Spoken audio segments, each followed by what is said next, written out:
Something's fishy with something. Oh, boy. You got my ears perked. Why don't you guys take a guess on... I watched the game yesterday. I'll jump into calls and say, there's something fishy going on with this guy. And all right, can I go first? You go first. Kuminga. Dun, dun, dun, dun. No. On the Warriors? Oh. Yeah, it's just... I've been watching the last 4 or 5 games. And I'm just Paul like, II. That's right. He got it? Chris Paul II. What do you... It's the third. Yeah, but what do you mean? It's actually not. It's just his number. He's... Something's... I don't think it's going... You think he should, from his vantage point, he feels like he should be out there more? I would think so. Oh, okay. Because that's the other thing that is going to happen is if you're going to reduce Steph's minutes to 30, which he basically did, that means Chris Paul, they're not overlapping very much at all. I'm looking at Chris Paul's minutes. He can't be happy with 20 minutes a night. Well, there's only 12 games left in this Warrior team here, right? If they don't make the play-in. Steiny, if I'm correct, he was out there to finish. He might have been. I don't know. I just know. He said something going on. I just know that he's playing. I know that he's had 3 20-minute performances in the last 5 games. And well, he got ejected on Friday. In the last 3 seconds. I'm a steal from a guy we talked about, the old Kentucky guard, NBA guard, Rex Chapman. Yeah. He has his thing on social media, or had it, block or charge. Friday night, fair or foul for Chris Paul to go put up the video of the ref that teed him up and ran him. Did you happen to see that? Was it on social media? Yeah. I did not. Yeah. Okay. I just watched the game. So Tony Brothers, Chris Paul and he have a relationship going back some years. And I guess Tony Brothers was on a podcast recently that was a clip on TikTok. And so Chris Paul at the end of the game called Tony Brothers a TikToker. It was twice. And that got him ran.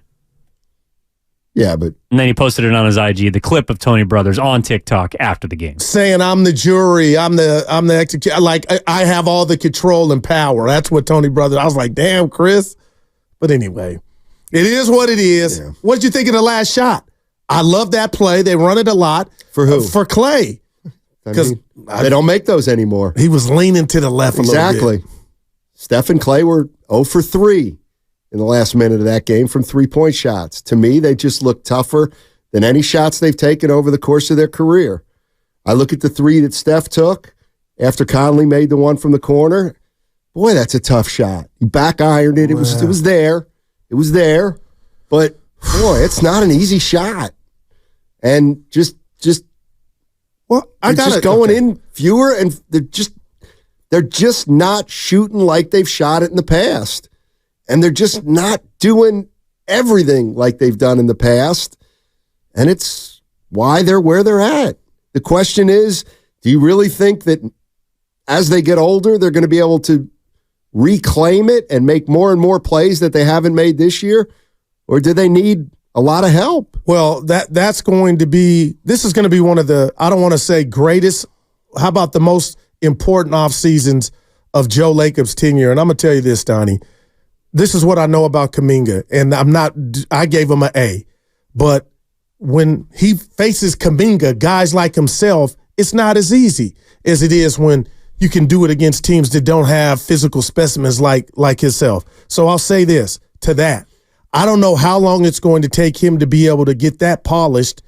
And I do wonder, and I'm telling you and Evan for the first time in Spadoni, if inside that organization, some are like, this dude is not going anywhere, or some people, it could be Mike, it could be Joe, all depending on what he could fetch me. All that to me is on the table. So I do wonder within that organization, do they disagree or agree on Kuminga can't go anywhere? Because if he can't, then it's going to be hard as you know what to get something in here and help. But if he is, and you feel like, you know what, it just doesn't align with what we got left with the chef, Jonathan Kuminga the line will be around the corner like for some Jordans. You know, the one thing too is I wonder. What? You know, is everybody like, could Dunleavy or even Lake Up Sun be like, you know what, Kuminga, we can get something for him, or some like he's untouchable, and I mean, I'm probably going to make this analogy till I can't do it anymore, but in a way, he's like Brock Purdy. See what he looks like if he's making $35 million a year. Because that's what he's going to want at the end of this offseason. Wow. And then you've got to think, boy, do we want to pay Jonathan Kuminga $35 million a year? But Steph's not Steph anymore. Maybe you do because you think Kuminga's that guy. Do you think Kuminga's that guy? I like a lot about him.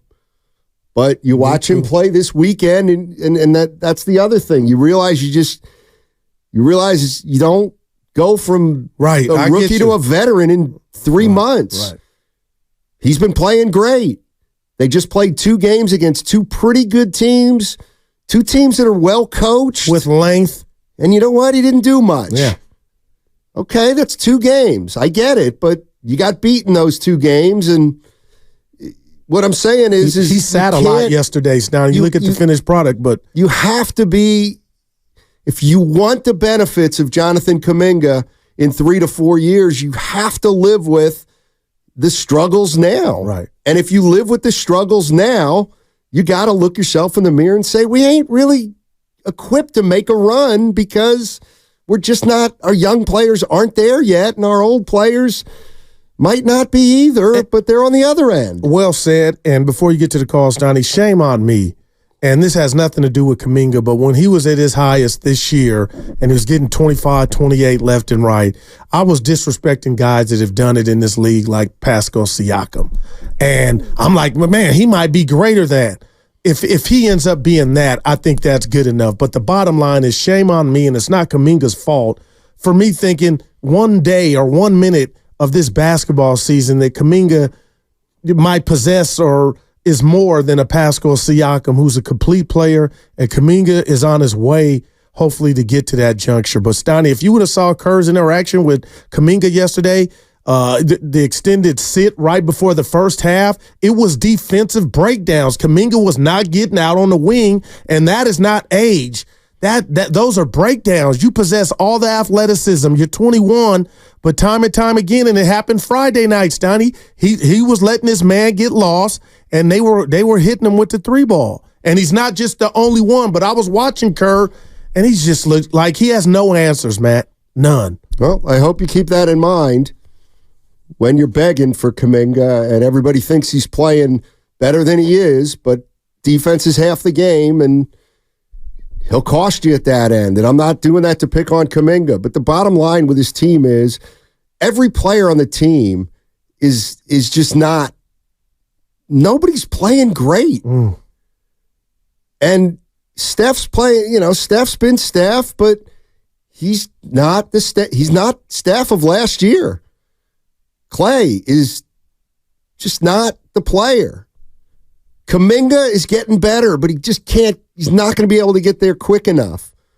Wiggins just, he missed a layup, an important layup.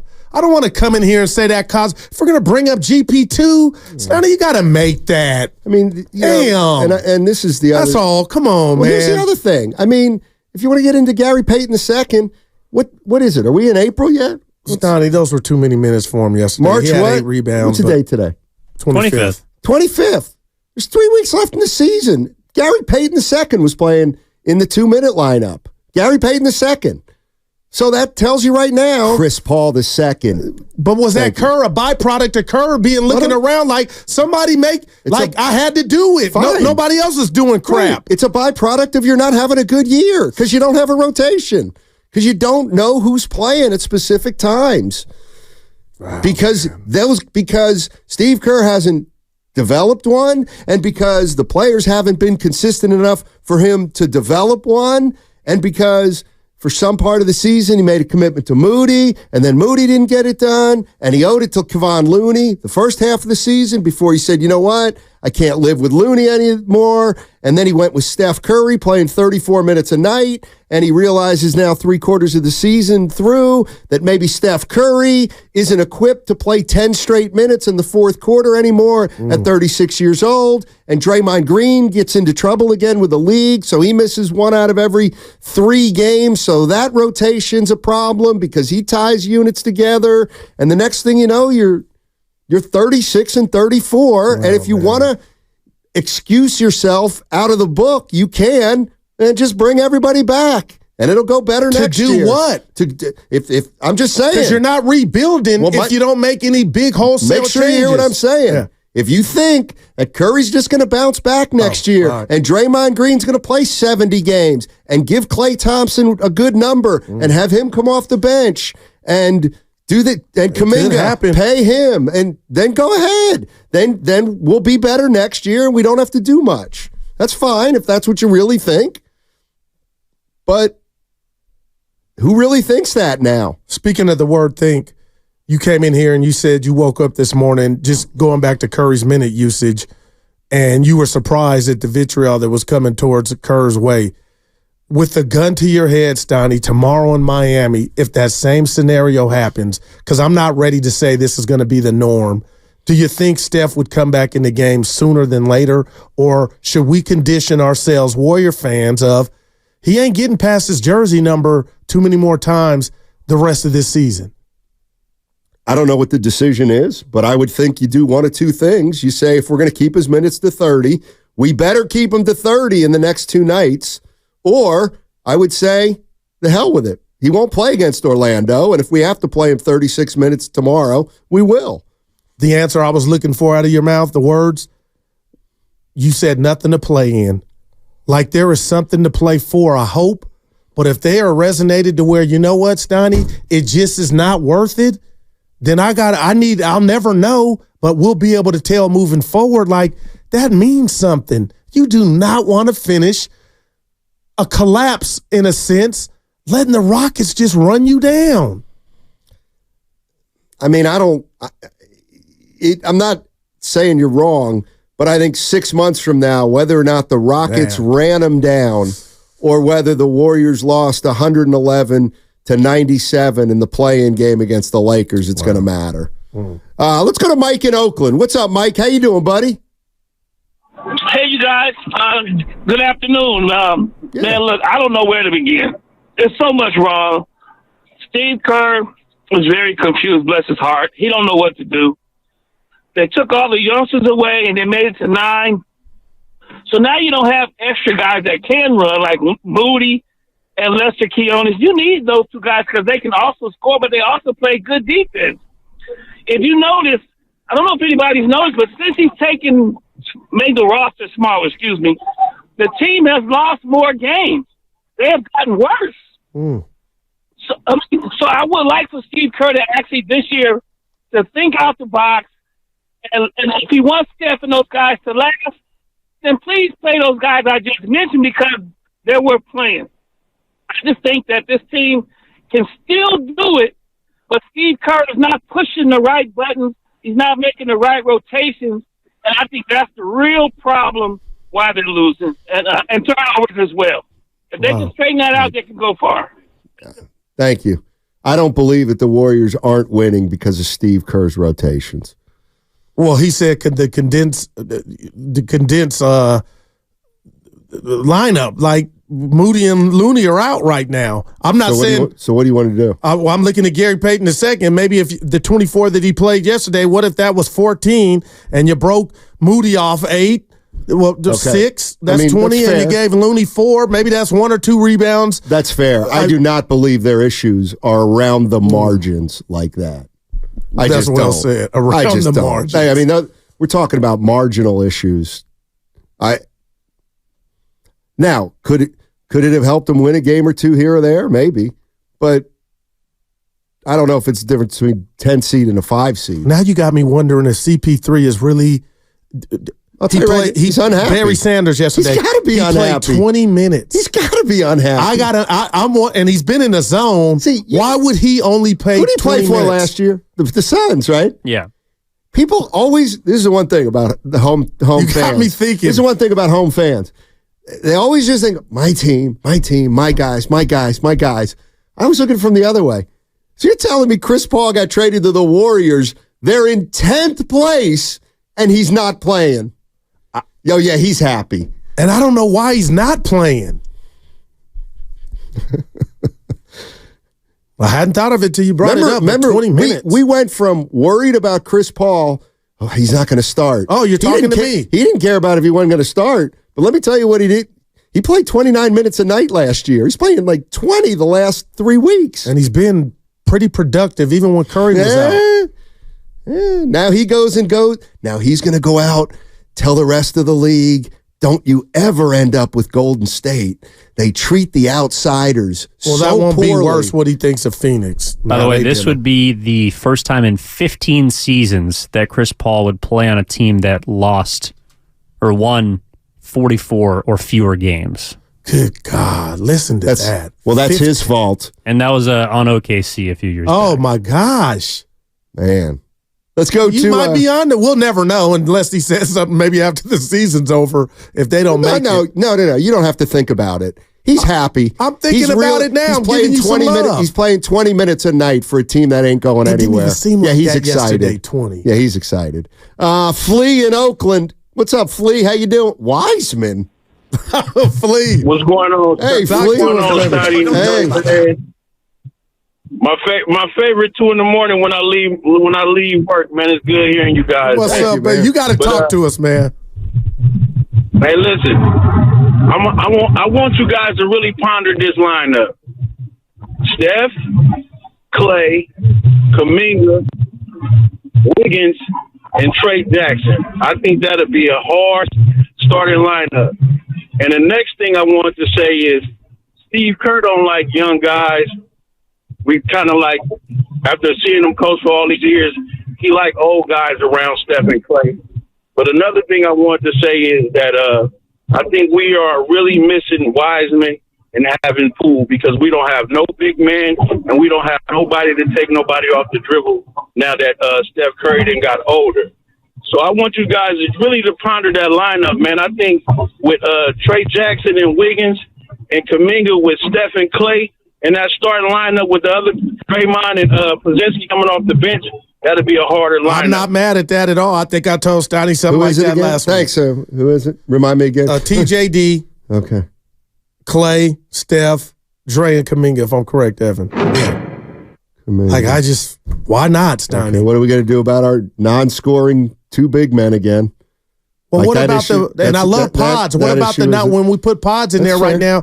Yeah, and I love pods. That's fair. I think dude. That's fair. You said it's unfair to what they're asking of them.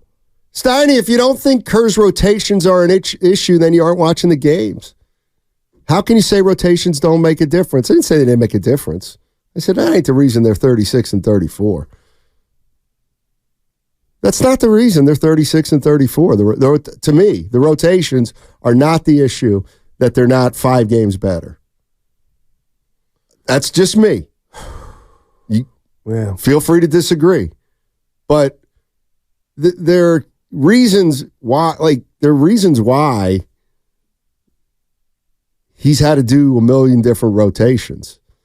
I mean, they don't have enough good players. They don't have enough consistent players where Steve Kerr can say, okay, Podziemski, I'm going to bring him off the bench at the 4-minute mark of the first quarter, and I'm going to play him to about the 8-minute mark. I'm going to give him 8 minutes between the first and second quarter, and then I'm going to give him 8 minutes between the third and fourth quarter. Like, that would be ideal. It started out like that, though, Steiny. Clay stunk as a starter. He couldn't make a shot, and they had to do something. So then they moved Podziemski into the starting lineup. Well, is that Kerr's fault? I don't know. Is it Kerr's fault he had to figure out how to play 25 games without Draymond? Is it Kerr's fault that he gave Moody a real long stretch of playing time and Moody can't make a 3? He can't make a 3. No, he can't. It's like the guy on the power play, Tortorella, Evan. I don't know why he just stinks. He just stinks at the 3-point shot. I don't know what it is.